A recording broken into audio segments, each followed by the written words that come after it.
मुल्क के इस कानून की धज्जी इस तरह से उड़ाई गई कि आज कुछ बेईमान मुसलमानों और कुछ बेईमान गैर मुस्लिमों और बेईमान हुकूमतों ने भी वक्फ की जायदाद पे कब्जा और तसल्लुत जमा कर हमें शर्मिंदा किया। हुकूमत को ये चाहिए था कि वक्फ तरमीमी एक्ट पेश करने के बजाय जहां जहां धांधलियां हो रही हैं उन धांधलियों को खत्म करते हुए मजबूत कानून का शिकंजा उन पे कसे, बजाय इसके हुकूमत ने वक्फ की जायदाद ही को हड़प करने का एक नापाक मंसूबा बनाया। और वक्फ की जायदाद के सिलसिले में जो तरमीमी बिल लाया गया, उस तरमीमी बिल की कुछ दफात मैं आपके सामने रखना चाहता हूं ताकि साफ समझ में बात आ जाए कि ये बिल मुसलमानों के लिए हानिकारक क्यों है। पहली बात, कोई भी ट्रस्ट हो हिंदुस्तान में, मंदिरों के बहुत बड़े बड़े ट्रस्ट हैं, हमारे सिख भाइयों के गुरुद्वारों के बहुत बड़े बड़े ट्रस्ट हैं, बौद्धिस्ट भाइयों के बहुत बड़े ट्रस्ट हैं। किसी भी ट्रस्ट में किसी गैर बिरादरी को मेंबर की हैसियत से एंट्री नहीं है।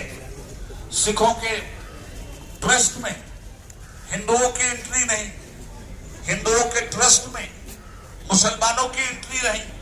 आखिर ये कौन सा कानून है कि आपने जो इस वक्त वक्फ तरमीमी एक्ट पेश किया है उसमें आप ये कह रहे हैं कि वक्फ के काउंसिल में या वक्फ बोर्ड में या वक्फ की इमलाक के हिसाब में मुसलमानों के ट्रस्ट में दो गैर मुस्लिम भी होंगे। ये तानाशाही, ये अंग्रेजों के दौर की हमें याद दिलाती है। सफेद अंग्रेज चले गए मगर काली औलादे पैदा करके गए। जो तबाही सफेद अंग्रेजों ने मचाई थी वही तबाही आज ये काली औलादें अगर मचाएंगी तो याद रखना चाहिए इन्हें, हमारे बाप दादा ने।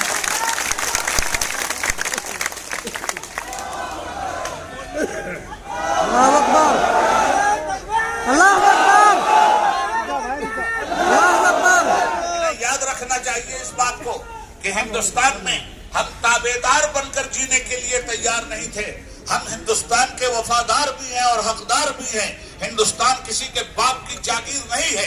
ताबेदारी के तौर पर हमने हिंदुस्तान को कबूल नहीं किया है, वफादारी की बुनियाद पर हमने हिंदुस्तान को कबूल किया।